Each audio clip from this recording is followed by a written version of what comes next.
attention TV so be akwaba e de baso nsem a yetwegu e wo social media ne months so ana na me de baso mo e attention TV so mamenka wo say won subscribe to YouTube channel, subscribe, like, comment and also share na e wo hia papa e University Foundation. And as much as I'm media esumo number near 0548302985 yanka will say kotwe bia ensa and fabedum University Foundation na bibia enkoso emano na ebutia for and dey nanim sem evangelism apart akopiemu ewo post for akachia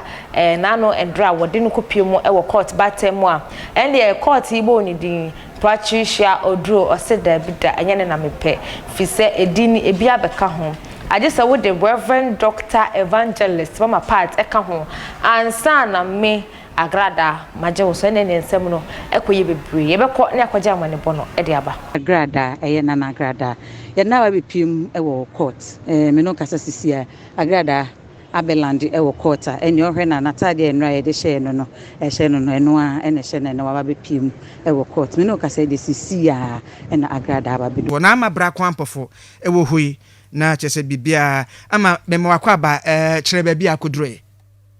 ebera me da tisi me no kasa de na Agradaa ejina court adakem na ofa antakra na meto aso no ma menka seresem we entwam ebra ye de Agradaa ba ya obewura adem ho ye fra asem ne pe ene ye bondidi Patricia Asiedu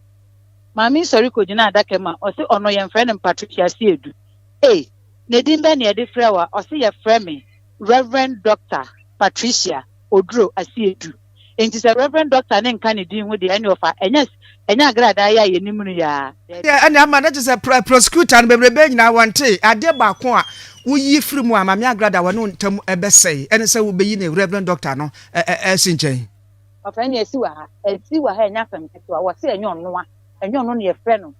Patricia Asiedu no. Aden o the Reverend Doctor Ekanjin. This is Angel 102.9. Yan chranka ho na ye bon so Clark no amanka ho no. O se won tie afi. Nti ene so be kwa kwatena siu. Se bisa na sama won kasa o. Ofa no de aba betwem. Me na wo kasa sisi ofa. Ye bisa na Agradaa. Ese kwa eduma akoma nso a ye de abon. Odifo anase odibem. Na o kire se nokura bia enim. Kwa eduma akoma nso 7 charges. Ene ye de charge no ofa enipa ne ye nso eye complainant mako enso eniti obi a ye se de bi kan eye defrauding by false pretense se waye ne hudua boni petika bra na mebo ho e de ama no eno eye baako ne toso mienu ye se charlatanic advertisement e wo pepam ene TV so se wo no akotena ne TV ye today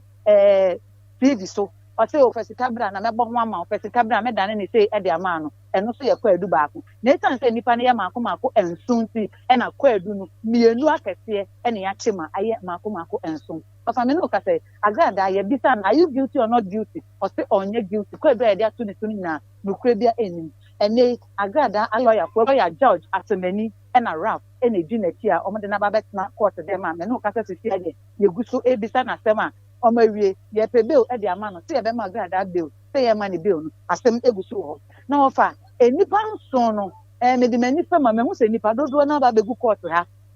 oben obi so ne be di nkoma o se de be me de me nkata but edin a ewo charge sheet so ye nipa mako nso no ofa ya abrema ono ye trader ewo ahemboboa no tafukuma fi asante mantem otiton eba aweja Emmanuel Kumi efizenu ashaman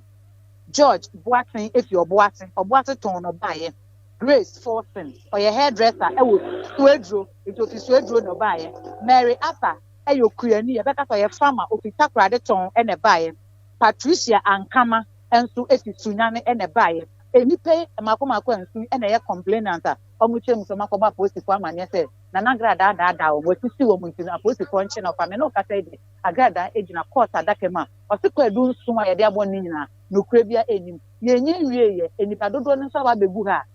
ebi esi anopa no ebi kasa hu se kueku ene danger ho ye twen se ye be ma Agradaa bill anase ye ma ne bill ofa me de migusu dina court down egusu awatwen ye twen ye be kwa kwesi bia ameda se begusu agina ho ampa na ya ye entina na binum esu se da bi omfiri ba no kas kakro mbesan de akro no na omunya kesa san de akọ mochi ebi free paga ebi free wa ebi free takura de ebi free nzima ene ade asante mantamu ebi free voter kesa emiamia bebre na womani da 3 billion so enti ya ne kakra ye de kan gie a na kakese no ba no ne bia ye lorry fare asan akọ mochi ni nyina nso akwekem na asem kro ya ho na bunu regional chairman de ma NPP amanyoko no wura kwame bafo abronye watch say kane mampani John Dramani Mahama eka sembi na no no abronye kura na one JDM kura de aboso ne gi achinyi kura so onfa sebsebe preduasa onfa na asem nko no hwane ade a but ende wo hia JDM a ene ne buo ya wode ye setie nie ya wode ebekwa koma JDM se je na wo buo nie eno kura no wo behia Ghana fo meka wono abronye ho na wo mfa ebo enkoma JDM no mfa pattern se ekewuo kafra baju achinyi hunu wudi kapa mama intesenti a abronye kasa asem we abano asese me kope meda bi na former president John Mahama Firi abulitire ba me de akwa ne komu na mabọ na abaso ba me de kwa akoma ne se o ka se Ghana for de yara yiri firi nti oba beduru se pe asese o man ni nyina no ye frɛ no ne ye bɔ na baso okotoka international airport awo sa asem no ho sa yiri firi pa de opo man o wiase nyina o mo yara yiri firi a Ghana because me trasia na mbisa se sasa we na nkasa obeda kama na ye se police fu aton sa fra Agradaa because they be kan mo ye sa de we mo say o mo fasi camera no ndo boro mamo ye ti sky de sika bia ye be do bono bia nja sa o de kwa akoye investment aname boa e na ye kwampa so nti ye de Agradaa e ba be kokoto yi no o so kwa akote fabra na fa ye investment ono so be ka tro se fabra be to and you know what investment no and then I did prove a investment not for scan brave we ewura kwame bafo abronye NPP amanyoko no chairman ya wo hwe bunu origin and what say JDM edika na ewrefri eni Ghana for so anka mambi Agradaa bebrebe sika gari yachi kama ambika sekofa wan city kra bra anka betua enti wadi na mama yansan entie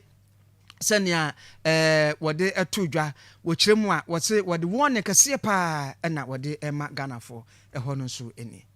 Timi bisa me ho se Ghana ya na anwa da ya 1995 aro 5 meboa Ghana ya na anwa da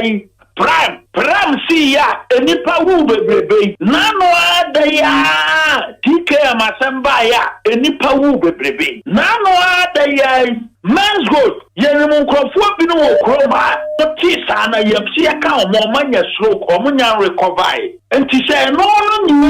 ma tu firi nipa tim emretia wa we ne se gusuye Ponzi scheme business okroma dia na ho behia se asama doma amaka ese Ghana for yara yire free na ayo ma de kwante no mu yire fi no mo sana frɛ wo abɔ abaso no ɛsɛ man ho meda me ma woni video o se amanfo mra na o kike sika ezu ba na based on that video no mo no wan kan say fatika ba gitika o akiro ba na dia that video no so ade amane boy ekotie ye edi free court ba time and drive evangelist ma part ekopie mo ho a wo chiri mo chire say din a court ba tan edi frɛ no enye no ani ni din haha ala nem dum busi bakwa meda